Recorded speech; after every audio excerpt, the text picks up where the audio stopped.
Hi there guys, I'm Danny, and welcome to today's episode of All Monsters Go to Space. Today I'm going to be talking about Gremlins. I remember growing up watching the Gremlins film at Christmas every year, and I admit, I still do. Most of us will know this film, but for those who don't, I'll give a brief synopsis.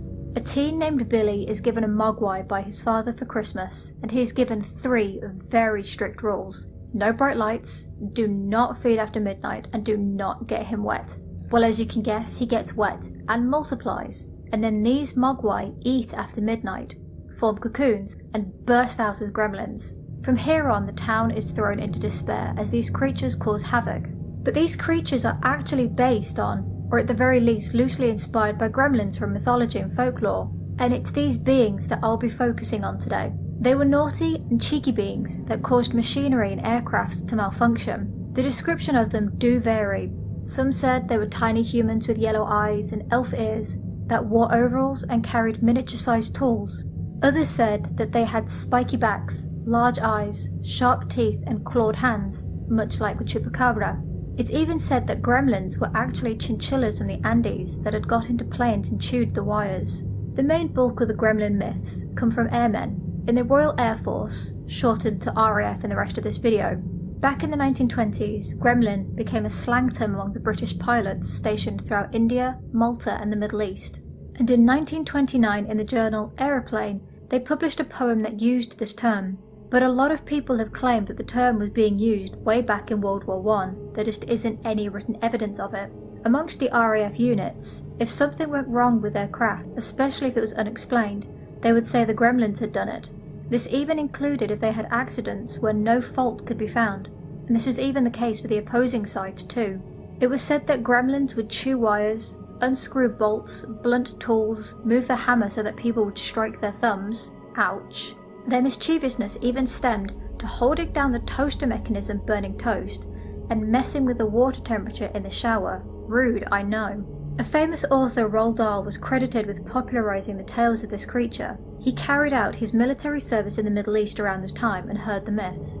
He even had his own personal experience. He crash-landed in the Western Desert for no explicable reason.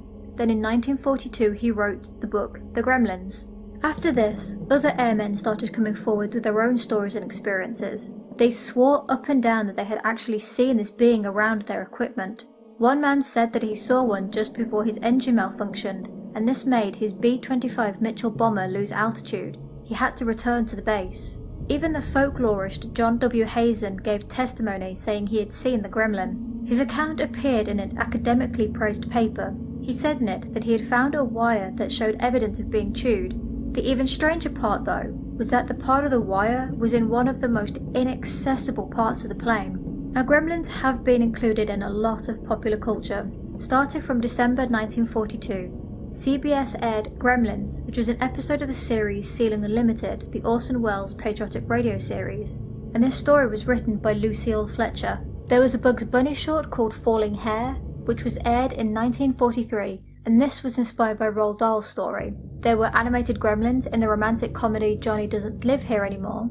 Roald Dahl then used them again in 1947 in his story Sometime Never, A Fable for Superman.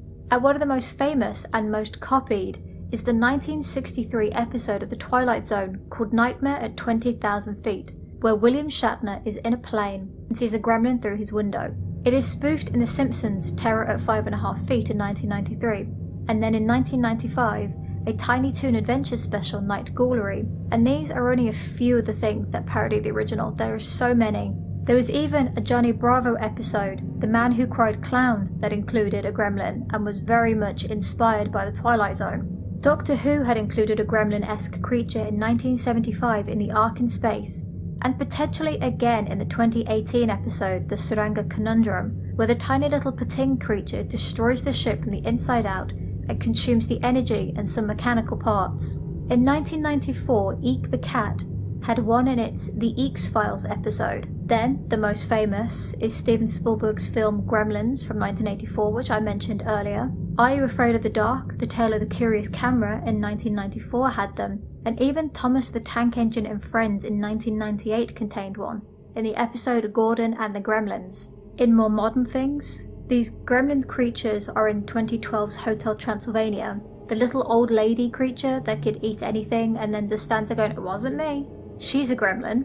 In Epic Mickey, Mickey Mouse is actually assisted by the gremlins. And My Little Pony Friendship is Magic, the comic series, contain a species called cloud gremlins. Now, have you ever heard of these creatures before?